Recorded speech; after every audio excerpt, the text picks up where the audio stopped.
Didier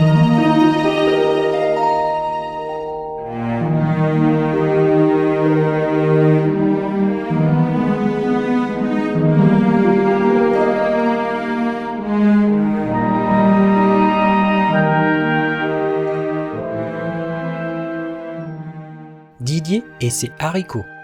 Didier habitait seul avec sa maman dans une maisonnette blanche. Ils étaient très pauvres, car le papa de Didier ne vivait plus. Un jour, la maman de Didier lui dit « Aujourd'hui, tu vas conduire la vache au marché et tu la vendras au meilleur prix possible. »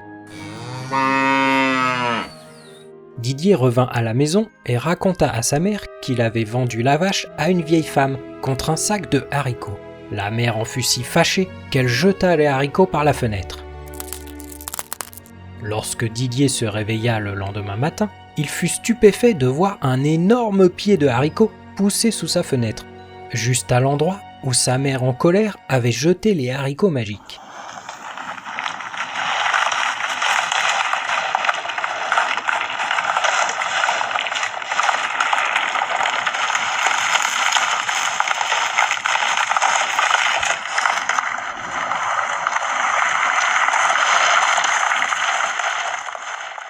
Le plant de haricots était terriblement haut, il avait poussé jusque dans les nuages. Didier se demandait ce qui pouvait bien se passer là-haut et se prépara à grimper au sommet.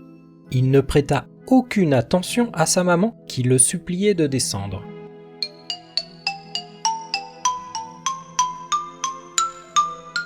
Lorsque Didier arriva au sommet, il se trouva dans une contrée ravissante.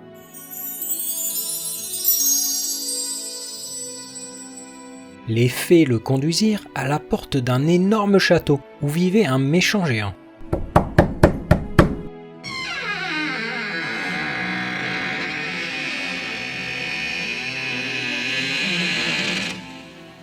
Didier frappa bravement à la porte et déclara à la femme du géant qu'il avait faim. La dame au bon cœur le fit entrer et lui donna à manger. Au moment même où Didier finissait son repas, le château commença à trembler sur ses bases. « Il faut te cacher, dit la femme du géant, et fourra Didier dans un énorme pot de grès vide. Au même moment, entra le géant. Tout de suite, il demanda sa poule favorite. Didier jeta un coup d'œil par-dessus le bord de son récipient et fut très étonné de voir que la poule pondait des œufs en or. Peu à peu, le géant s'endormit. Didier sortit de sa cachette. Il attrapa la poule et se sauva vite vers la maison de sa mère.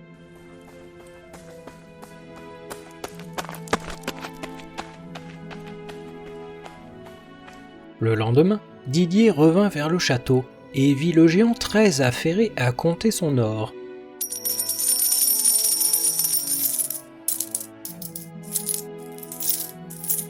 Comme la veille, le géant s'endormit et Didier attrapa les sacs d'or et de nouveau se sauva vite vers la maison de sa mère.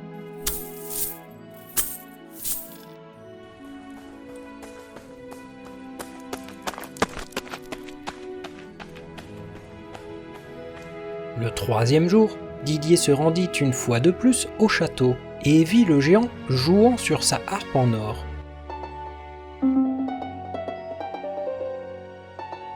Bientôt, il s'endormit.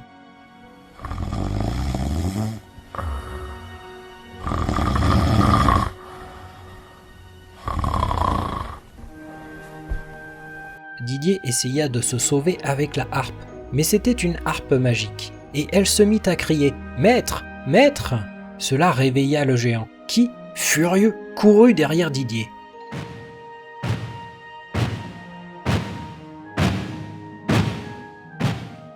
Didier se rua au bas du pied de haricot et demanda à sa mère de lui apporter une hache. Et alors, il abattit vite le pied de haricot.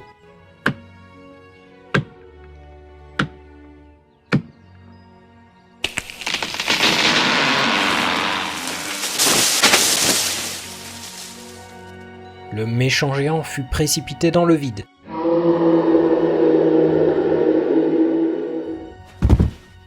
Didier avait tué le géant. Et maintenant, ils avaient son trésor. et Didier et sa maman vécurent très heureux pendant très longtemps.